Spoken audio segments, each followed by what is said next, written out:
ደግሞ ምን ልታሳየኝ የፈለግሽው ነገር አሳየሽኝ አይደል? ጎበዝ። እኔ ደግሞ ማሳየሽ ነገር ይኖራል።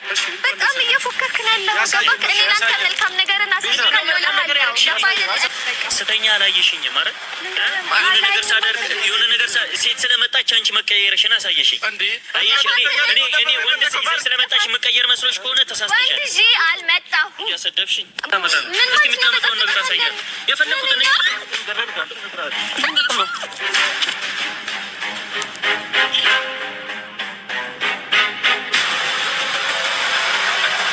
ይቅርታነቱም አስፈላጊ አይደለም። እኔ ምንም የተቀየምኩት ነገር አበባ አስፈላጊ አይደለም። እንደዚህ ሶሪ እኮ ልየርሻለሁ። ኤፍሬም ይቅርታውን ተቀብያለሁ እኮ አበባውንም ተቀባዩ ይቅርታ እኮ ልየርሻለሁ። ሌላ ምንም አይደለም። እኔ ምንም አላጠፋም። ሶሪ ልልሽ ነው የመጣው። ይቅርታውን እኔ ችግር የለውም። ይቅርታ እንቀበልሃለሁ። ባለፈው ስላደረኩት ነገር በጣም ችግር የለውም። ታሽን ፈልጌ ነው የመጣው። ችግር ማለት እኔ አላዘንኩብኝ አላዘን። ስለዚህ ይቅርታን ተቀብዬ ካለሁኝ እንትን በል ምንድን ነው አስረዳልኝ። ተለጣጥፎ ይመጣል። ለዚህ ልጅ እኮ ነው የምትጨነቂው ቪዛ።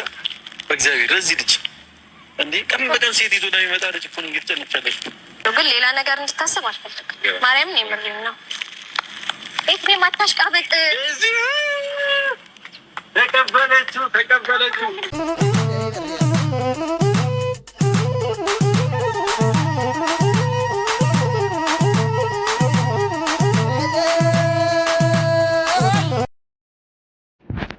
ዛሬ እንግዲህ እና ማርክ ከች ብለዋል። ማርክ እኮ ይወዳታል። ውሸቱን ሲያስመስል ነው እንጂ ሲያስመስል ነው ከእሷ ጋር ደስተኛ የሚመስለው እንጂ ቤዚን ነው የሚወደው። ባይወዳት እንደዚህ ለምን ቆነቆ ነው? በጣም ተናዷል እኮ። ሰላም ሰላም ሰላም፣ እንዴት ናችሁ? ደህና ናችሁ? አለው እግዚአብሔር ይመስገን እኔ ደህና ነኝ። ዛሬ እንግዲህ ፍጅቱ ቀውጧል። እንግዲህ ተቀወጠ፣ ተደባደቡ። ይሄ ደግሞ አበባ ይዞ መጥቷል ማለት ነው ሊሰጣት።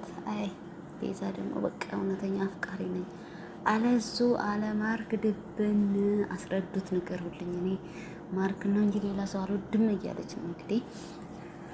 ኤፍሬም ደግሞ ከማርክ ውጪ በቃ ማርክን ታዩ፣ ከማርክ ተስፋ ቁረጪ፣ ሌላ ሰው ውደጂ፣ ልጅ ውደጂ፣ ጓደኛዬን ካልወደድሽ አለ።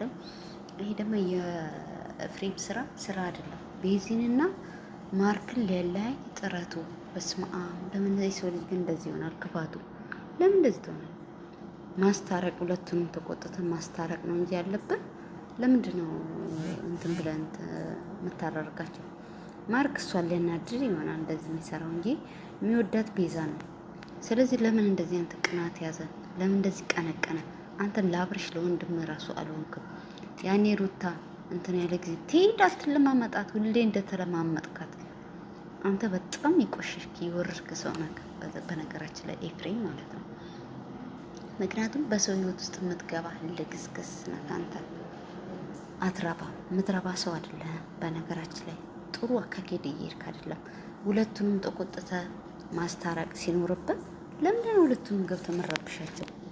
ለምን? በቃ ቤዛ ትወደዋለች፣ ማርክም ይወዳታል፣ ሁለቱም ይዋደዳሉ። አበባውን በታተነውና በቃ ድብድቡን ገቡ። ግን ያው ለሁለት ቤዛ ኤፍሬምም ያው እንደማይፈልገው ኤፍሬምም እንደሚጠላው ያው ሊደበድበው በቃ አንድ ላይ ጓደኛውን ከማርክ በላይ አብሮ የተወለደውን አብሮ ያደገውን አንድ ሀገር ልጆች እሱን ትቶ ወደ ሌላ እያደላ ነው። ግን እንደዚህ ጥሩ አይደለም። ልክ ነው። እናንተ ውሸታችሁንም ለገንዘብም ሊሆን ይችላል። እኛ ደግሞ አስተያየት መስጠታችን አናቆምም። ስለዚህ እንደዚህ አይነት ነገር ጥሩ ድርጊት አይደለም። አንቺም ደግሞ ቀይ አበባ ትቀበልሽ ነው ለይቅርታ የምናውቀው እኛ ቢጫ አበባ ነው። ስለዚህ ቀይ አበባ ለፍቅር ነው እና ፍቅሩን ተቀበልሽው ማለት እኮ ነው እንጂ አበባውን እያገላበጥሽ ከምታይ እኔ አልቀበልም ብትይ ጥሩ ነው። ምክንያቱም ምንም ችግር የለውም ከሴት ጋር ስለተጠቃፈ ከሴት ጋር ስለመጣ ፍቅሩ ምንም ይቀንስ የለም። ያንቺ ከሆነ ያንቺ ነው፣ ዋና አንቺ ነሽ። ወደ ራስሽ መመልሽ። እንግዲህ ያሽቃባጭ ይሄ ደግሞ አንገቷ ስር ገብቶ ማለት ነው ሳም ማረጋት። እንግዲህ ደስተኛ ሆኖ ያው ማርክ ነው ደስተኛ ያለ ነው እንጂ እሱ ደስተኛ ሆኗል። አበባ ሰጪው በጣም ደስተኛ ሆኗል። ስለዚህ እንግዲህ ከማርክ ያለሽ ልጅ ጋር እንደምንም በይና አስታርቂያቸው።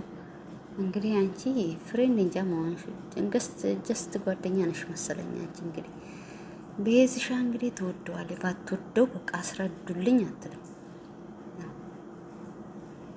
ባፈልገው አስረዱልኝ አትልም። ስለምፈልገው ብቻ ነው አስረዱልኝ አለችው። እንግዲህ አስረዱልኝ አለችው። እንግዲህ ስለምፈልገው ነው ንገሩልኝ እውነቱን። በቃ አልተረዳኝም፣ እንድረዳኝ አልፈለገም። እኔ አልተረዳኝም፣ እውነቱን ንገሩልኝ ብላ የሚቀነቅናት ለዛ ነው። እንግዲህ ኤፍሬም እንግዲህ ያሳበቅ ሊሳካለ ነው። እንግዲህ መቼም አይሳካለ መቼም። ቤዛ እንግዲህ ተስፋ እንዳቆርጪ ከማርክ ጎን ስትሆኝ ድረስ ተስፋ እንዳቆርጪ። እሱ ይወድሻል። እኔ በነገራችን ላይ ሁለቱም ደስ ይሉኛል። ምክንያቱም ሁለቱንም ነው ደግፈው። እኔም አልደግፈው ማን ነው? ኤፍሬም ነው። ኤፍሬም ነው ውስጣቸው ገብቶ ብጥብጥም ያደርጋቸው። በቃ ብጥብጥ የሆነ ማለት ነው። የሴት አልጫ፣ በቃ የሴት አልጫ። ለዚህ ሰው ነው እንደምትጨነቂው ከሴት ጋር እየመጣ አላት። እሷ እንግዲህ በቃ ተስፋ አልቆረጠችም። ዛሬም ወደዋለሁ ነገም አፈቅረዋለሁ እያለች ነው እንግዲህ ፍቅሯን እየገለጠችለት ነው። መቼ በቃ ወደዋለሁ እያለች ነው እንግዲህ። ማርክና ቤዛ መቼም አይለያዩ። አንተ ዳልቀር ነው፣ አንተ አሸብሻቢ ወንድ እና ኤፍሬም እኔ እንጃ አመለካከቱ ምናምኑ በቃ በጣም ያስጠላል። አንተ ለወንድም ካልሆንኩ እንኳን ለማርክ ለወንድም አይተናል እኮ በሩታ ከባሏ ጋር እንኳን ተጣልታ ማርክ እንደዛ ሮጦ እባክሽ ታረቂ፣ እባክሽ እንደዚህ ቤት ሲል ማለት ነው። አንተ ከኋላ ሆነ ነው ስተሸለጠለጥ ያወቅ ነው። አናቅ መሰላችሁ እንዴ? እናቃለን እኮ ደግሞ እንዴት ነው እሱን እንዴት እንደገፈተረው። ለራስህም አልተገፈተርክም። አንደደብ ይወንዳልጫ አንቀናተኛ። ያንተ ቅናት እኮ ጭንቅላትህ ላይ ነው የወጣው። ጭንቅላትህ ላይ ማለት ነው የሰው ቅናት። ማርክ ደግሞ መልካም ልጅ ነው። በቃ መልካም እንደ ማርክ የለም። ለሴት ልጅ ክብር ያለው ቤዛ እንደ ማርክ ደግሞ መቼም ባላታገኝም። ምክንያቱም ያከብርሻል፣ ይወድሻል። ይሄ እኮ ለሴት ራሱ ክብር የለውም። እንትና ኤፍሬም ማለት ነው። ኤፍሬም ማለት ውሻ ነው። ውሻ በቃ በሚሄድበት የሚጨው ማለት ነው። እኔ በነገራችን ላይ በጣም እጥለዋለሁ። ምክንያቱም ያኔ ሩታ ላይ ስላየሁት አይረባም እኮ በቃ የማይረባ ሰው ነው። ፍቅሯን እንድተው ፍቅሯን በቃ እንድረሳ እያረጋት ነው። ስለዚህ አንቺ በርቺ፣ ጠንካራ ሆኚ። እንግዲህ ሰላማችሁ ብዝት ይበል በያላችሁ። በሰብስክራይብ ላይክ እያረጋችሁ አበረታቱኝ። እንግዲህ ፍቅሩን ተቀበለች ብሎ በጣም አታሽቃብጥ